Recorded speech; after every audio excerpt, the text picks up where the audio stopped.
एका मोठ्या दुर्घटनेच्या संदर्भातली ब्रेकिंग न्यूज आपण पाहूयात। अहमदाबादमध्ये एअर इंडियाचं विमान कोसळलेलं आहे। मेघाणी नगर परिसरामध्ये एअर इंडियाचं हे विमान कोसळलं आणि सगळ्यात महत्त्वाचं म्हणजे रहिवासी विमान कोसळल्याची माहिती आहे। रहिवासी भागामध्ये प्रवासी विमान कोसळल्याची माहिती आहे। तर मोठी दुर्घटना घडलेली आहे। दुर्घटनेच्या संदर्भातली आताची ब्रेकिंग न्यूज आपण पाहतोय। अहमदाबादच्या मेघाणी नगर परिसरामध्ये हे विमान कोसळलं। या संदर्भातला एक व्हिडिओ देखील समोर आलेला आहे, तो देखील आपण पाहतोय। अहमदाबादमध्ये एअर इंडियाचं हे प्रवासी विमान आता कोसळलेलं आहे। प्रवासी विमान कोसळल्यानं मोठी दुर्घटना घडलेली आहे। आताची सगळ्यात महत्त्वाची आणि मोठी ब्रेकिंग न्यूज आपण पाहतोय। अहमदाबादमध्ये एअर इंडियाचं हे प्रवासी विमान कोसळलेलं आहे। माझे सहकारी अविनाश डेगसकर या मोठ्या दुर्घटनेच्या संदर्भातले ताजे अपडेट आपल्यापर्यंत पोहोचवतायत।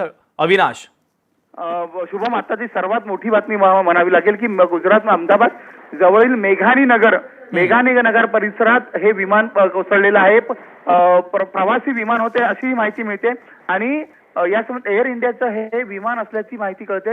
यात काही प्रवासी होते याचीही माहिती आपल्या समोर आलेली आहे आणि त्याच्या पुढची आकडेवारी आपल्या समोर काही दुर्घटना झालेली की याची पुढची अपडेट अजून आपल्याकडे नाही आलेली, पण ही सगळ्यात मोठी अपडेट आहे की जिकडे रहिवासी एरिया होता त्याच एरियामध्ये हे विमान कोसळलेलं आहे। अविनाश, सगळ्यात महत्त्वाचं म्हणजे हे प्रवासी विमान होतं, यामध्ये काही जीवितहानी झाल्याची शक्यता देखील आहे। त्या संदर्भातली अपडेट नेमके काय मिळत आहेत?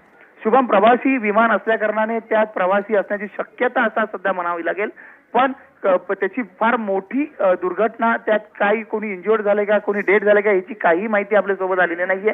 महत्वाची माहिती हीच आहे की अहमदाबादच्या मेघाणी परिसरात प्रवासी विमान कोसळलेलं आहे। हा मोठा अहमदाबाद जवळचा सगळ्यात मोठा रहिवासी एरिया आहे याची माहिती आपल्याला मिळालेली आहे। आणि जर आपण विज्युअल्स बघितले किंवा ते विज्युअल्स प्रेक्षकांना दाखवले तर धुळीचे जे सगळीकडे आणि हे पसरल्याची माहिती मिळते। तसंच या विमानात आता अशी माहिती येते की 200हून अधिक प्रवासी होते ही माहिती आलेली आहे। फक्त प्रवासी 200हून अधिक प्रवासी होते ही माहिती आलेली आहे, पण इंज्युअर्ड कोण आहे, डेड कोण आहे याची माहिती अजून आपल्या हातात आलेली नाहीये।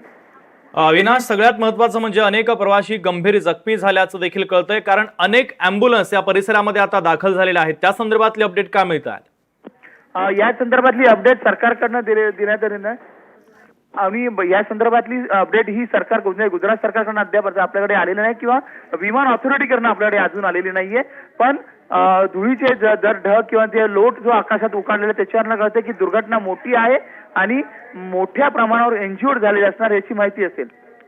अगदी अविनाश, महत्त्वाचे अपडेट या दुर्घटनेच्या संदर्भात पोहोचवलेले आहेत। तर आताची सगळ्यात महत्त्वाची आणि मोठी ब्रेकिंग न्यूज एका दुर्घटनेच्या संदर्भातली आपण पाहतोय। अहमदाबाद एअरपोर्टच्या जवळ हे विमान कोसळलेलं आहे। महत्त्वाची ब्रेकिंग न्यूज आपण पाहतोय। मोठी दुर्घटना घडलेली आहे। अविनाश, आपले प्रतिनिधी आपल्यासोबत आहेतच। अविनाश, सध्या विमान कोसळल्यानंतर विमानानं पेट घेतल्याचं देखील आपल्याला दृश्यांच्या माध्यमातून दिसतंय। या संदर्भात काय अपडेट आहे? कारण आता जी माहिती आलेली आहे की ते एअर इंडियाचं विमान आहे ही माहिती कळते आणि मोठ्या प्रमाणावर जीवितहानीची शक्यता आहे आणि ज्या आगीच्या ज्वाला असतील किंवा धुळीचे लोट असतील त्यावरनं आपल्याला कळत असेल की फार मोठी दुर्घटना आहे। यात बरेच प्रवासी असण्याची शक्यता आहे। त्यांना रेस्क्यू करण्यासाठी तिकडे आताच्या माहितीनुसार एअर अँब्युलन्स पोहोचलेली आहेत। फायर ब्रिगेडची टीम तिकडे दाखल झालेली आहे। अहमदाबाद फायर ब्रिगेडची टीम दाखल झाली आहे। विमान ऑथॉरिटीची फायर ब्रिगेडची टीम घटनास्थळी दाखल झाली आहे आणि लवकरात लवकर त्याच्यावर कंट्रोल करणं किंवा त्याच्यावर किती रेस्क्यू वाचलेले असतील प्रवासी त्यांना वाचवण्याचे सध्या प्रवासी त्याच्यावर प्रयत्न चालू आहेत। अविनाश, बचाव कार्याचं काम कशा पद्धतीने आता सुरू करण्यात आलेलं आहे? सध्या अहमदाबाद फायर ब्रिगेडची आणि विमान ऑथॉरिटीची फायर ब्रिगेडची टीम तिकडे दाखल झाली आहे। एक माहिती अजून येते की हे विमान लंडनला जात होतं ही माहिती आपल्या हातात आलेली आहे। लंडनला जात होतं आणि हीच माहिती सध्या आपल्यात आहे। मात्र एक महत्वाचं आहे की यात प्रवासी मोठ्या प्रमाणावर होते आणि हे प्रवासी इंज्युअर्ड झालेले असतील, जखमी झाले असतील याची माहिती आहे। हे विमान टेक ऑफ घेण्याच्या परिस्थितीत होतं, त्याच वेळेला नेमका अपघात घडलेला आहे। अविनाश, सगळ्यात महत्त्वाचं म्हणजे टेक ऑफ घेण्याच्या आधी या विमानाची कोणती तपासणी झालेली नव्हती का? काही तांत्रिक अडचणी होत्या तरी देखील विमान उड्डाणाला परवानगी कशी देण्यात आली या संदर्भातली काही शक्यता आहे का? शुभम, लक्षात ठेवायचं असतं की कुठलंही विमान टेक ऑफ येतं तर त्याच्या सुरक्षेसाठी चारही बाजूने त्याची सुरक्षा किंवा त्याच्या चाचण्या झालेल्या असतात. विमान टेक ऑफ घेण्यापूर्वी सगळे प्रयत्न केलेले जात असतात. पण हे टेक्निकली नेमकं काय झालं हे विमान ऑथॉरिटी किंवा गुजरात सरकारच सांगू शकतं. मोठ्या प्रमाणावर तिकडे धुळीचे लोट जर तुम्ही पाहत असणार तर मोठी ही दुर्घटना आहे आणि हे टेक ऑफच्या वेळी हे विमान कोसळलेलं आहे ही माहिती आहे. आणि मेघानी नगर हा परिसर हा अहमदाबादच्या एक अगदी जवळचा मोठा परिसर मानला जातो, पॉश एरिया मानला जातो त्याच्या आणि रहिवासी मोठा एरिया आहे आणि त्या रहिवासी एरिया जवळ हे विमान कोसळलेलं आहे. टेक ऑफ जेव्हा घेत होतं एअर इंडियाचं हे विमान असण्याची शक्यता सांगतायत आणि हे लंडनला जात होते अशी माहिती सुरुवातीला मिळते आपल्याला. आणि टेक ऑफ घेण्याच्या वेळेलाच या विमानाला अपघात झालेला आहे. अविनाश, बचाव कार्याच्या संदर्भातले काही व्हिडिओज देखील आता समोर येत आहेत आणि कारण अपघातानंतर या विमानानं पेट घेतलेला आहे, अनेक जणांचा मृत्यू झाल्याची देखील शक्यता आहे. त्या संदर्भातली काही अपडेट पोहोचते का?